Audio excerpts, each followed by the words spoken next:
भगवान शिव की वे 10 बातों जो बन सकती हैं आपकी जिंदगी का हिस्सा। भगवान शिव, जिन्हें आप शंकर, नीलकंठ और ना जाने कितने नामों से पुकारते हैं। भगवान शिव को सृष्टि का रचनाकार कहते हैं और लोग उन्हें देवों के देव इस नाम से भी पुकारते हैं। वह अगर भोलेनाथ हैं तो फिर उनका गुस्सा भी कम नहीं है। बचपन से आप सुनते आए होंगे कि वह अपने गुस्से से पल भर में इस सृष्टि को नाश कर सकते हैं। उन्हें ईश्वर का दर्जा मिला है और इंसान शायद ही कभी उनकी बराबरी कर सके। लेकिन इन सब के बावजूद उनके व्यक्तित्व की कुछ बातें ऐसी हैं जिन्हें आप सीखकर अपने रोज़मर्रा की ज़िंदगी में अपना सकते हैं। ऐसी बातें जो न केवल आपको बाकी लोगों से अलग करेंगी, बल्कि अपने आसपास के माहौल में आपको एक अलग ही स्थान दिलाने में मदद करेंगी। भगवान शिव को बुराई का नाश करने वाला माना जाता है। उन्होंने कभी भी अन्याय नहीं सहा और बुराई के प्रतीक राक्षसों का नाश किया। इसी तरह से आप भी अपनी जीवन में हर बुराई के खिलाफ लड़ें और हर होने वाले अन्याय के खिलाफ आवाज़ ज़रूर उठाएं। एक अनियंत्रित मन और दिमाग आपको विनाश की ओर ले जा सकता है। जब तक आपका ध्यान भटकता रहेगा, आप कभी कोई युद्ध या लड़ाई जीत नहीं सकेंगे। ऐसे में यह बहुत ज़रूरी है कि आप अपने दिमाग और दिल को अपने लक्ष्य की ओर ही केंद्रित रखें और इसे कभी भटकने न दें। भगवान शिव को महायोगी भी कहते हैं क्योंकि वह घंटों तक इस ब्रह्मांड के सुखी रहने के लिए तप किया करते थे। भगवान शिव का यह गुण आपको सिखा सकता है कि अगर आपका दिमाग शांत है तो फिर आप कोई भी लड़ाई जीत सकते हैं।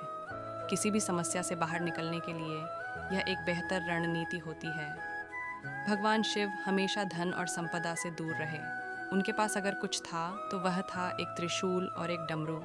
वह आपको सिखा सकते हैं कि अगर आप भौतिकवाद के पीछे भागेंगे तो फिर कभी खुशियों को हासिल नहीं कर पाएंगे। भगवान शिव को विष का पान करने की वजह से नीलकंठ नाम मिला था। समुद्र मंथन से निकले विष को सिर्फ भगवान शिव ही अपने कंठ में रख सकते थे। इस घटना से भगवान शिव ने दुनिया को हमेशा सकारात्मक रहने का संदेश दिया। उन्होंने बताया कि नकारात्मक माहौल या कोई घटना हमें सिर्फ कमजोर कर सकती है। भगवान शिव हमेशा हर तरह की इच्छाओं से दूर रहे। उन्होंने कभी किसी चीज को हासिल करने का जुनून नहीं रखा। उनसे एक सच आपको सीखने को मिल सकता है कि इच्छाएं हमेशा जुनून की ओर ले जाती हैं और जुनून कभी कभी आपके विनाश की वजह बन सकता है। भगवान शिव को अर्धनारीश्वर भी कहते हैं, जिसमें उनका आधा हिस्सा उनकी पत्नी पार्वती का है। उन्होंने हमेशा पार्वती को सम्मान के साथ रखा और उनका हमेशा ध्यान रखा। पार्वती उनकी शक्ति थी और उन्होंने हमेशा उन्हें वह महत्व दिया जिसकी वह हकदार थीं। आप भी अपनी जिंदगी में अपनी पत्नी को वही स्थान दें जो भगवान शिव ने पार्वती को दिया था। आपका घमंड कभी कभी आपके लक्ष्यों को हासिल करने और आपके सपनों के चूर चूर होने की वजह में तब्दील हो सकता है।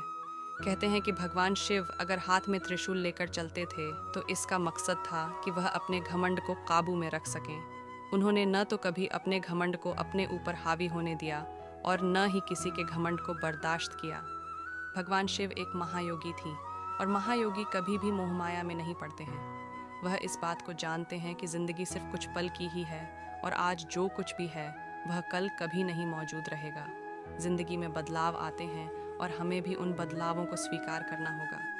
भगवान शिव को नटराज या फिर नृत्य का राजा माना जाता है। हालांकि उनके नृत्य तांडव को दुनिया के विनाश का कारण माना जाता है, लेकिन यह भी एक कला है जो उन्होंने इस दुनिया को दी है। वीडियो अगर पसंद आए तो वीडियो को लाइक और चैनल को सब्सक्राइब करें और अपने दोस्तों को साथ शेयर करें। धन्यवाद और कमेंट बॉक्स में जय महाकाल ज़रूर लिखें।